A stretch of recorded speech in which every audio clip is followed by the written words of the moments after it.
জানেন কি ভগবান জগন্নাথ কেন বছরে একবার 15 দিনের জন্য অসুস্থ হয়ে পড়েন? এর পেছনে লুকিয়ে আছে এক ভক্ত আর ভগবানের অকল্পনীয় প্রেমের কাহিনী। মাধব দাস ছিলেন জগন্নাথের এক অটল ভক্ত।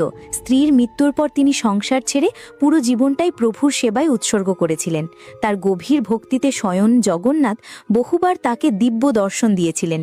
কিন্তু একদিন মাধব দাস গুরুতর অসুস্থ হয়ে পড়লেন। দেহ ভেঙে যাচ্ছিল, তবুও তার জিহ্বা থেকে নাম বেরোচ্ছিল জগন্নাথ জগন্নাথ। তখন ঘটল অলৌকিক ঘটনা। ভগবান নিজেই মানুষের রূপে নেমে এসে তার সেবা করতে লাগলেন। দিনরাত মাথায় হাত বুলিয়ে রাখলেন, ওষুধ ও জল দিলেন, যেন মা সন্তানের পাশে বসে থাকে। কিছুদিন পর মাধব দাসের জ্ঞান ফিরলে তিনি দেখলেন স্বয়ং জগন্নাথ তার পাশে দাঁড়ানো। তিনি কাঁদতে কাঁদতে বললেন, প্রভু, আপনি ত্রিলোকের অধিপতি, ইচ্ছে করলেই তো আমাকে এক মুহূর্তে সুস্থ করতে পারতেন। আপনাকে আমার সেবা করতে হলো কেন? জগন্নাথ মৃদু হেসে বললেন, মাধব, তোমার এই দেহের দুঃখ যদি তুমি না ভোগ করতে, তবে তোমাকে আবার জন্ম নিতে হতো। আমি তা চাই না। তোমার ভাগ্যে আরও 15 দিনের কষ্ট ছিল, সেই দুঃখ আমি নিজের ওপর নিয়ে নিয়েছি। সেই দিন থেকেই বিশ্বাস করা হয় ভগবান জগন্নাথ প্রতি বছর 15 দিনের জন্য অসুস্থ হন।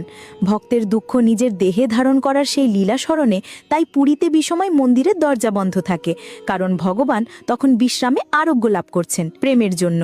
যদি সত্যিই জগন্নাথের উপর বিশ্বাস থাকে, তাহলে ভিডিওটি লাইক ও সাবস্ক্রাইব করুন।